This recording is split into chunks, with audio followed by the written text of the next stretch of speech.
So here we go. Most common issues you have with lower control arm on a Cobalt or a Pontiac G5 or a Saturn Ion, whatever, is the rear bolt. This is not a step-by-step to remove the control arm video. It's going to discuss the common problems you have with this. This week was the nut up top. The nut up top was spinning as I was trying to get the bolt out. So what I had to do was I had to get a little compact sawzall, and as you can see, I made 2 cuts with that sawzall. I believe it was a Milwaukee M12, very small.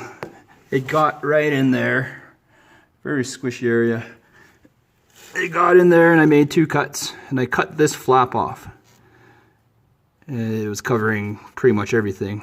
I heard of people taking off the entire steering rack, the suspension bar, but I didn't take out anything. As you can see, I'm doing the wheel bearing as well, so or the hub assembly. But yeah, just to get that nut off, I had to cut with the sawzall, 2 cuts, boom, get that out of there. You gain access to the cage that covers the nut. I pried that up with a screwdriver. I had to make a cut with the sawzall on it just to get in there with the screwdriver and pry it up. And let's take a look at this nut.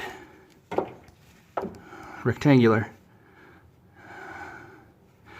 And that's what it looks like without the nut. Pried up cage.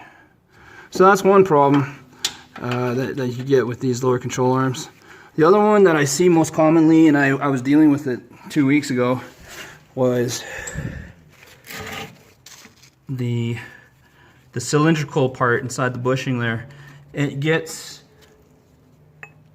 seized onto the bolt, and the whole thing starts spinning with the cylinder. And you're unable to take the bolt out because the cylinder is seized on it. So what I did there was I just took one of these, and it's a little tough to do when it's inside, but do what you can. Just pry it down and cut the rubber off. Cut as much as you can, stab it with a screwdriver, do whatever you can to get all that rubber off. And as soon as you do that, some guys use vice grips. I just used a little pipe wrench. I was able to sneak in there and grab a hold of that cylinder. This one is an 8-inch pipe wrench. Able to get a hold of that cylinder, and I was able to pull the rest of the bolt out. Obviously, I rigged it like that with the impact on the bolt, and I was able to break it off the cylinder, and then just kind of pry the bolt down. And to take care of that, you just got to get rid of the bushing, the rubber part of the bushing, and the control arm came right out. So again, this is not a step-by-step to get the control arm off. It's just troubleshooting the most common problems with the lower control arm on a G5, Cobalt, or Ion.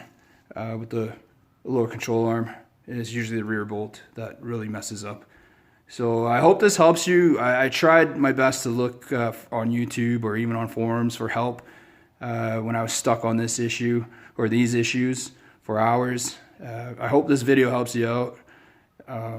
Best of luck to you. Again, if you have the right tools, it's pretty simple. It's very easy. As soon as I got my hands on that small sawzall, it took me literally not even an hour to get that bolt out. Maybe about 45 minutes, 30 minutes. If I had a charged battery, it would have taken 30 minutes, but I had to charge the battery on it. So yeah, best of luck to you.